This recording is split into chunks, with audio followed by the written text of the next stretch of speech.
बहरोड पूर्व केंद्रीय मंत्री एवं नोएडा सांसद डॉक्टर महेश शर्मा पहुंचे बहरोड, जहां पर कार्यकर्ताओं से की मुलाकात। पत्रकारों से बातचीत करते हुए कहा कि SIR का मतलब वोट काटना नहीं बल्कि वोटर लिस्ट का शुद्धिकरण करना है। देश प्रधानमंत्री नरेंद्र मोदी के नेतृत्व में कर रहा तरक्की। खास तौर से अगर गौतम बुद्ध नगर की भी बात करें तो 24% वोट कटे हैं वहाँ पे, जेवर और आपके नोएडा के अंदर तो खास तौर से 2 लाख वोट कटे हैं। क्या कहेंगे सर?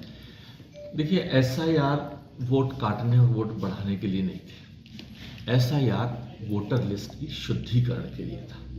उसका मकसद था कि वोटर लिस्ट में कोई ऐसा व्यक्ति जो अवांछित है उसका वोट ना रहे और कोई ऐसा व्यक्ति जो वोटर डालने के योग्य है उसको वोट डालने के अधिकार से वंचित ना रखा जाए। उस शुद्धिकरण व्यवस्था में कुछ लोग जिनकी मृत्यु हो चुकी, कुछ लोग जो अपने पते बदल चुके हैं, क्या चाहेंगे कि वो लोग वोट डालें, उनके नाम पे कोई लोग फर्जी वोट डालें?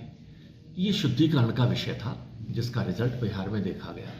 जो सबसे महत्वपूर्ण इस विषय में था, ऐसे कितने लोग हैं जिन्होंने बाहर के देशों से, म्यांमार से, बांग्लादेश से आकर किसी भी तरीके से फर्जी तरीके से अपने वोट बनवा रखे हैं। क्या देशवासी ये चाहेंगे कि उन फर्जी वोटों के या उन विदेशी ताकतों के या ऐसे लोगों के वोटों से हमारे देश की व्यवस्था चले?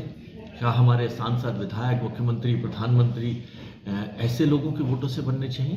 तो ये एक शुद्धिकरण की प्रक्रिया है और जो पहले भी हुई है, अब भी हुई है, आगे भी होगी, होनी भी चाहिए।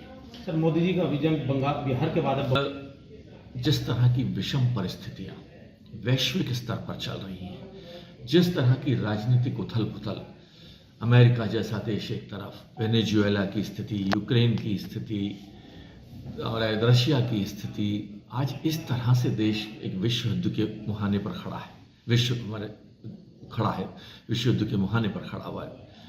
आज एक देश को एक मजबूत नेता की जरूरत है और वो मजबूत नेता नरेंद्र मोदी जी के रूप में, उसकी स्वीकार्यता सिर्फ देश में नहीं, विश्व ने ये स्वीकार किया है कि भारत के पास एक मजबूत इच्छा शक्ति का, आम जन के लिए कार्य करने वाला, जिस अंत्योदय का सपना पंडित दीनदयाल उपाध्याय जी ने देखा था कि पायदान की सीढ़ी पर खड़े हुए अंतिम व्यक्ति तक आज़ादी की रोशनी की किरण पहुंचे, वह कार्य नरेंद्र मोदी जी ने पूरा किया है। जिन श्यामा प्रसाद मुखर्जी ने एक देश, एक विधान, एक निशान की बात करी थी, वह धारा 370 खत्म कर नरेंद्र मोदी जी ने पूरा किया है।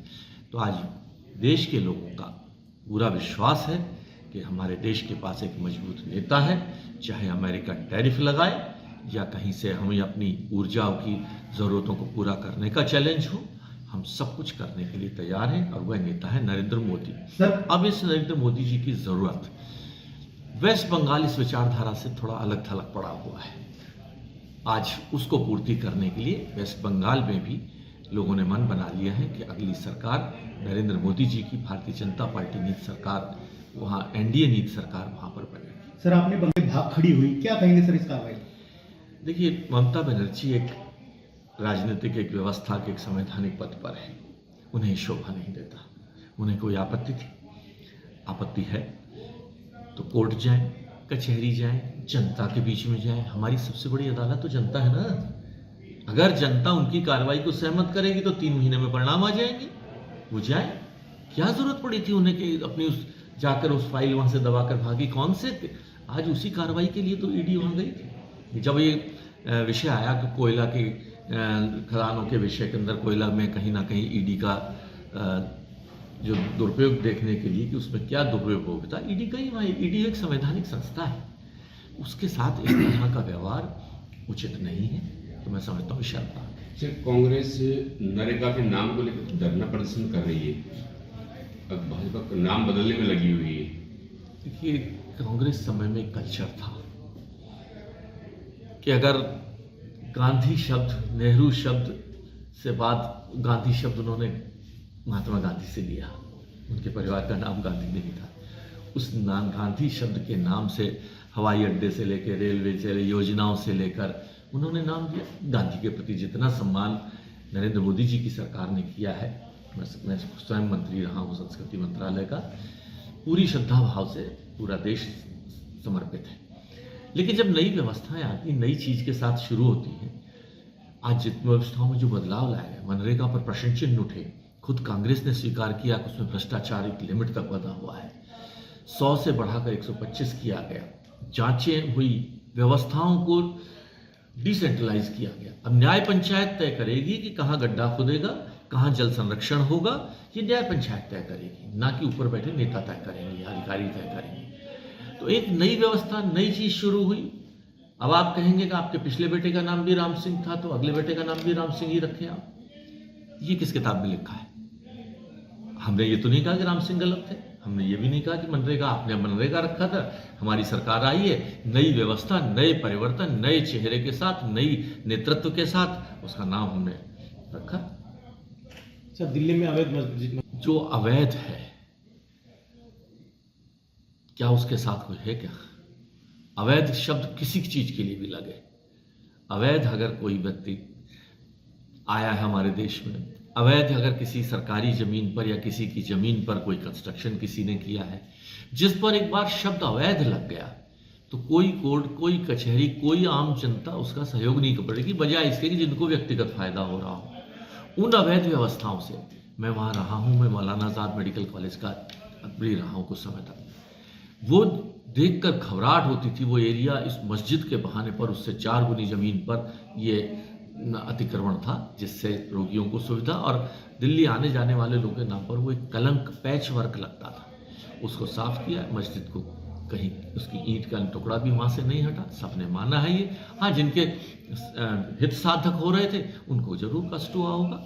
तो अवैध, आप खुद ही कह रहे, तो अवैध प्रॉपर्टी को हटाने का तो कानून भी है, कोर्ट भी यही कहेगा। सर, यूपी में 2027 तो मोदी और योगी की जोड़ी ने किया है, डबल इंजन की सरकार ने किया है, ऐसा इतिहास के पन्नों में। मैं भी वहाँ लगभग नोएडा के अंदर पिछले 43 वर्षों से रह रहा हूँ। इससे पहले कानपुर में हमारा परिवार रहा, वाराणसी में हमारी ससुराल रही है। तो आज यूपी के अंदर जितना इस राजस्थान की माटी जहाँ मैं बैठा हूँ, इस माटी के संस्कार, इस माटी की खुशबू महक मेरे जीवन के साथ है। मैं समझता हूँ जितना यूपी में इस जोड़ी ने काम किया है, कानून व्यवस्था से लेकर व्यावसायिक जो गतिविधियाँ बढ़ी हैं वहाँ पर, विश्व के लोगों ने यूपी में, नोएडा में, गौतम बुद्ध नगर में निवेश किया है। तो उस सब को देखते हुए सरकार दोबारा से बल्कि हमारी ही बनने जा रही है, इसमें कोई दो राय नहीं। सर, यूपी में लगभग 3 करोड़ वोटों का शुद्धिकरण हुआ है। एक बार तो सपा ने भी कह दिया था कि अच्छा हुआ भाजपा के वोट कटे हैं, लेकिन नफा नुकसान किसे होगा सर? देखिए, जब भारतीय जनता पार्टी या नरेंद्र मोदी कोई फैसला लेते हैं या चुनाव आयोग कोई फैसला लेते हैं, ये चुनाव आयोग का फैसला है, सरकार की सहमति भी है, इसमें कोई दो राय नहीं है, तो वो राष्ट्रहित में फैसला होता है। जब विमुद्रीकरण का फैसला लिया गया, तो विमुद्रीकरण के फैसले पर आम जन ने ये कहा था, किस लोगों ने, सलाहकारों ने ये कहा था कि साहब 2-3 महीने बाद चुनाव है, मोदी जी ये समय सही नहीं है। उसने कहा मैं सही और गलत समय का ध्यान नहीं रखता, राष्ट्रहित में ये फैसला लिया जाना है, तो तुरंत लिया गया। बहुत बहुमत से हमारी सरकार बनी। लोगों ने दुनिया भर की बातें उड़ाई, विमुद्रीकरण में ये हो गया, वो हो गया, कुछ नहीं हुआ। बेईमानों का काला पैसा निकल कर बाहर आ गया, जो नकली करेंसी थी वो उससे देश साफ हुआ। तो इसलिए उन कहने वालों का कोई नहीं। और जबकि इंदिरा गांधी जी को उनके स्वयं के वित्त मंत्री ने अपनी किताब लिखी है, उसमें लिखा था कि हमने जब ये विमुद्रीकरण की बात इंदिरा जी को सलाह दी थी, तो इंदिरा जी ने ही ये कहा था कि तो क्या हमें चुनाव में नहीं जाना है, क्या ये हमारा आखिरी चुनाव है? तो मोदी जी जब फैसला लेते हैं तो राष्ट्रहित का फैसला होता है, किसी व्यक्तिगत हित का नहीं। इसी के साथ बने रहे देश और दुनिया की तमाम खबरों के साथ और देखते रहे MNS न्यूज। नमस्कार, मैं हूं Abhishek Bachchan. Keep watching MNS news.